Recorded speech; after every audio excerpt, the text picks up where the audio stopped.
Australia England మధ్య జరిగే Ashes series cricket మైదానంలో ఒక ప్రత్యేకమైన ఉత్తేజకరమైన వ్యవహారం. ఈ సిరీస్ సమయంలో ఆటగాళ్ల భావోద్వేగాలు తారాస్థాయికి చేరుకుంటాయి. యాషెస్ సిరీస్ చరిత్ర ఎల్లప్పుడూ కొంత వివాదాలకు దారితీస్తూ ఉంటుంది. 2013 యాషెస్ సిరీస్ యొక్క మొదటి టెస్ట్ తర్వాత ఆస్ట్రేలియాకు చెందిన డేవిడ్ వార్నర్ జో రూట్ ముఖంపై పంచ్ వేసిన తరువాత అలాంటి ఒక వివాదం జరిగింది. 2013 యాషెస్ సిరీస్ యొక్క మొదటి మ్యాచ్ లో ఆస్ట్రేలియా 5వ రోజు ఆటలో 2 వికెట్ల తేడాతో ఉత్కంఠభరితమైన విజయాన్ని సాధించింది.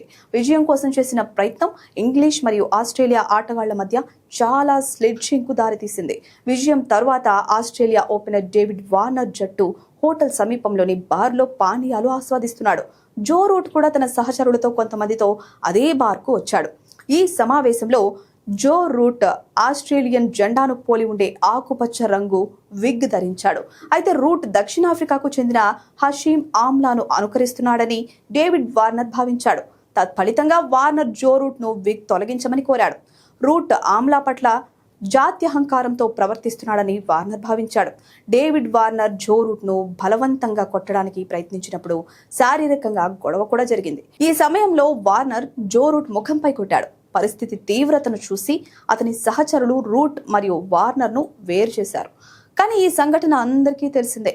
తత్ఫలితంగా క్రికెట్ ఆస్ట్రేలియా డేవిడ్ వార్నర్ ను యాషెస్ సిరీస్ నుండి బహిష్కరించింది. ఇంకా వార్నర్ ను కూడా ఐసీసీ ఛాంపియన్స్ ట్రోఫీ జట్టులో చేర్చనే లేదు.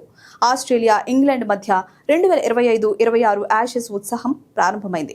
ఈ సిరీస్ లో తొలి మ్యాచ్ పెర్త్ లో జరిగింది. ఇది కేవలం 2 రోజుల్లోనే ముగిసింది. ఆస్ట్రేలియా అద్భుతమైన విజయం కూడా సాధించి సిరీస్ లో 1-0 ఆధిక్యంలో నిలిచింది.